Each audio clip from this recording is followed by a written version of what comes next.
அரிசி 2 கோடி பேர் ரேஷன் அரிசி சாப்பிட்ற ஆளுகளுக்கு வர்ற அரிசி புழுத்து போய் புழு வச்சு நாரி போய் வருதே. ஏன் இது இவ்வளவு காலமாக நடக்குது? ரேஷன் அரிசி சாப்பிட்றவங்க நல்ல அரிசி சாப்பிடக்கூடாதா? நல்ல அரிசியாக இந்த அரசாங்கம் கொடுக்கக்கூடாதா? இந்த அரசாங்கம் தான் இப்படி ஒரு தப்பை பண்ணுதான்னு நம்ம யோசிக்கணும். அரசாங்கம் தவறு செய்யவில்லை என்பதை என் மக்களுக்கு சொல்லி உயர்ந்த காவல்துறை அதிகாரி மூலமாக எனக்கு தகவல் வந்துருச்சு. வீட்டில் தேடி சொல்லிட்டு போகிறார். பேர் சொல்லக்கூடாது, ஊர் சொல்லக்கூடாது, ஏன்னா அவங்க பத்திரமா இருக்கணும்.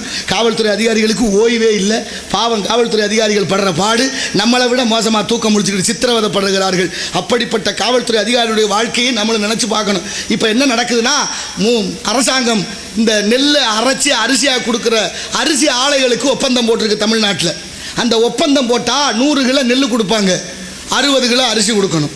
100 கிலோ நெல் கொடுத்தா ஆலை வச்சுருக்கவங்க அதை அரைச்சி 60 கிலோ அரிசியை அரசாங்கத்துக்கு கொடுக்கணும். நீங்கள் அரைச்சி சும்மா கொடுக்க வேண்டாம், உங்களுக்கு மின்சாரத்துக்கு உள்ள பணம் கொடுத்துட்றாங்க, அதை அரைக்கிறதுக்கு பணம் கொடுக்குறாங்க. எல்லாத்துக்கும் காசை வாங்கிட்டு நீங்கள் அரைச்சி விட்டு அரிசியை மட்டும்தான் கொடுக்கணும். இது அரசாங்கத்துக்கு இது நடந்துக்கிட்டு இருக்குது நடைமுறையில். ஆனால் இங்கே என்ன நடக்குது தெரியுமா?